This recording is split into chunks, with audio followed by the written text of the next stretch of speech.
I've been thinking about death.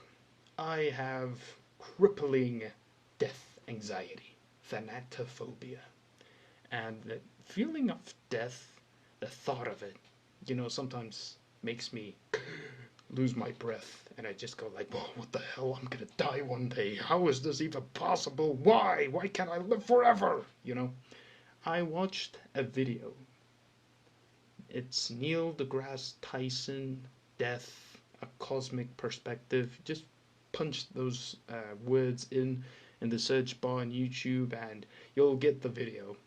And it really calmed my nerves because I just realized that I should celebrate being alive. Yeah, the thing is, once you realize how scary it is that we'll never exist again and that, we'll never be on this earth, and it's to me it's like really bad FOMO, fear of missing out. Like we're afraid of missing out on things after we die. It's like a very traumatic version of FOMO. So yeah, uh, I think that's death anxiety, thanatophobia, and that is FOMO.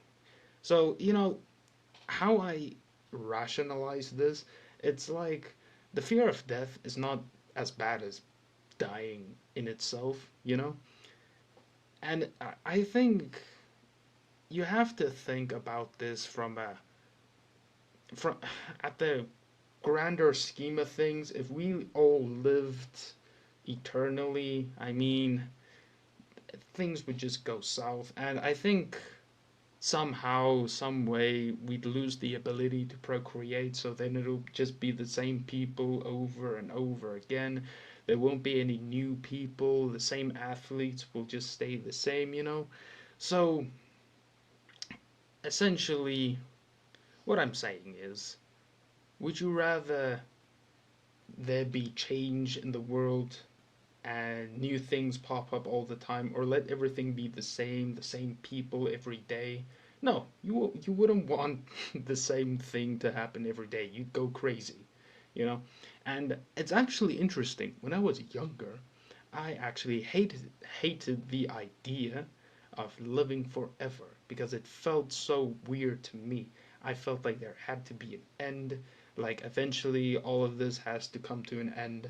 That was me in primary school or something. When I thought about heaven, I thought, wow, I'll be in heaven, but damn, existing forever, that makes me terrified. And now, ironically, a huge contrast has happened now I want to live forever and not die and be gone forever. So it's kind of weird how that works.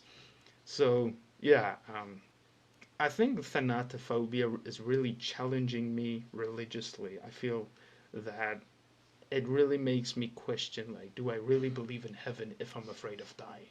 You know, some say it strengthens their religion. For me, it just doesn't. But I prefer to be religious and believe that, you know what, I prefer a world where Christianity exists. I don't want the world to be, scientific and we all just disappear forever, or by some weird way, like I take off my goggles and there are aliens everywhere, and they're like, okay, so this is how you lived in your simulated world. Interesting. I don't want that, any of that. Just let Christianity be real, and I don't want any of the other alternatives. So yeah, that's me and my thanatophobia.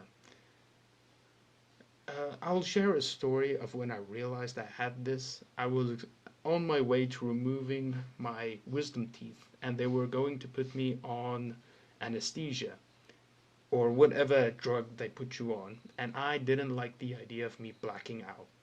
That really made me afraid.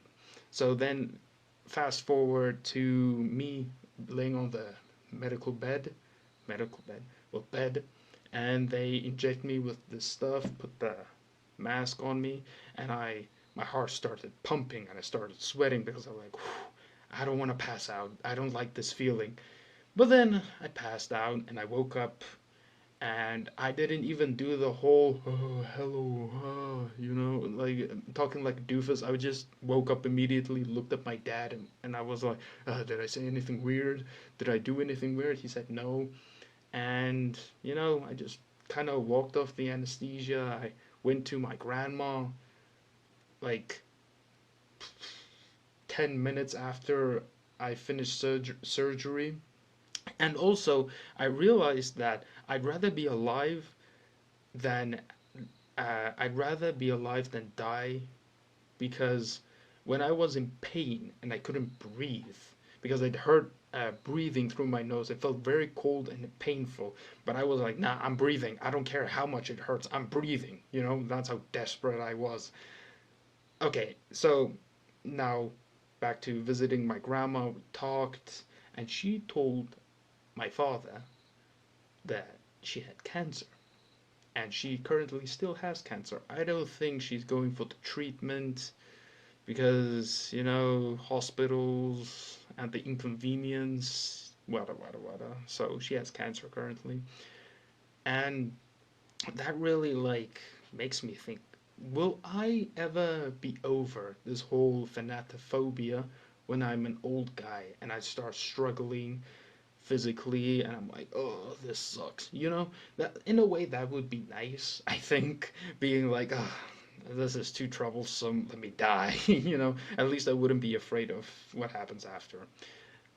Or will I just stay afraid of dying, you know? Because one time I went running, and you know what happens? You feel good after exercising. I went into my room, I thought about death again, but I was laying on the floor and I had like this dopamine rush. And at that moment I didn't really care anymore because I felt happy that I accomplished something. So maybe the way to overcome this is that we should do things that makes us feel fulfilled, you know?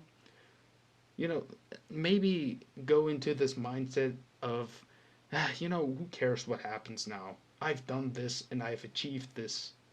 I've made myself proud. Who cares? It's just me and I've done myself good, you know? So maybe that's what I'm missing in life. Maybe I just lack accomplishment and I feel like I'm not ready to die because I have to do this, this, and this. And now I feel stuck, you know?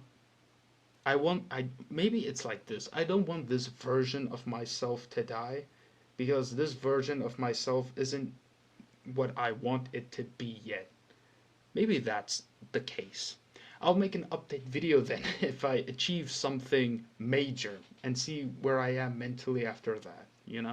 And also, a friend of mine uh, this month, he told me that he has cancer, and I my face went numb. I couldn't feel my face on my body anymore. It was just like my eyes functioning. I was like, what?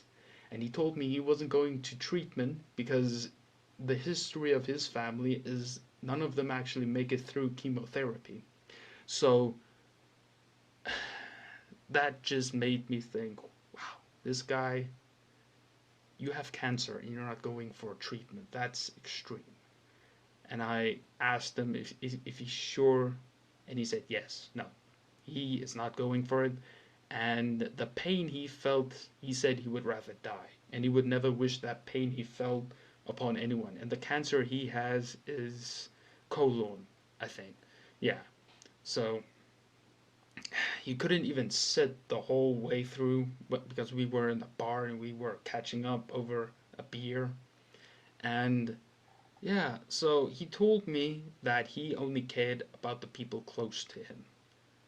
And if they were okay, then it wouldn't matter what happened to him. He doesn't care.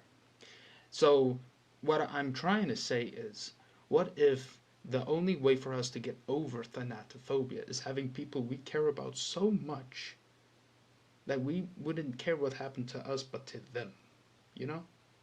So, there are many things I think about regarding this phobia of mine. What is necessary to overcome this? And there are like, I think I named three possibilities. So, achievement, caring about others, or I think I just named two. Maybe those are the only things. Caring only about others and achieving something for yourself. So these two are contrasts now that I think of it. This one is more selfish and this one is more empathetic.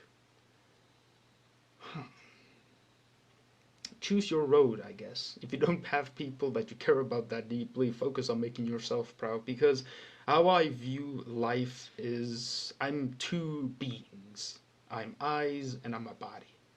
My body is like in this tiny room, and these eyes look at this room from this, and these eyes think in a way of like, I want this person to do this, this, and this. And the body feels things, you know?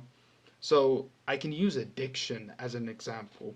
Let's say your body is controlling your urges, and in your mind you're telling yourself, no, I don't want to do this, but the body forces you to, in a way, you know? So that's like a very extreme example, but that's the example I'm using for this. Yeah, that's that's what it boils down to. Success or people you care for. In a way, they're both success. You've managed to find people you care about, and you've managed to achieve something. Yeah. And you know what? I'd say also be thankful for the life you've lived. Be thankful for everything you've done so far. We are so fortunate to be alive. We've won the lottery. We have achieved that like a million trillion people almost couldn't have, and that is simply exist on Earth. That's amazing. Do you know how slim the odds are of anything here existing? And we exist. The fact that you can watch this video is like, oh, this is amazing actually. Like, it flabbergasts me that we are alive. So focus on being alive, live in the moment, and it makes me realize that memories truly are very important. So don't waste time, don't try and forget good memories. Maybe try and forget the bad ones, but the good ones, treasure those. Every, like when someone wants to take a picture and you're like, no, that'll ruin the moment. No, let them take the picture. It makes it easier to remember that. You'll find yourself going to your camera roll and finding pictures, and you're like, whoa, I forgot about that day. Take pictures more often. Maybe your mom had a point in taking pictures when you weren't in the mood to be taken pictures of. So yeah, that's all I want to say. I don't think if I've made anything that made sense to you, but I just wanted to share my thoughts on thanatophobia. And I didn't want to like make you feel good or make you feel reassured. I wanted to, talk to you as a person who has thanatophobia. Like we can watch those videos at our own time. I'm gonna do the same after this video. Watch a video that'll make me feel better about, you know, death in mind while I live. But yeah, so thank you for listening to uh, young adult rant, and I'll see you whenever. Bye.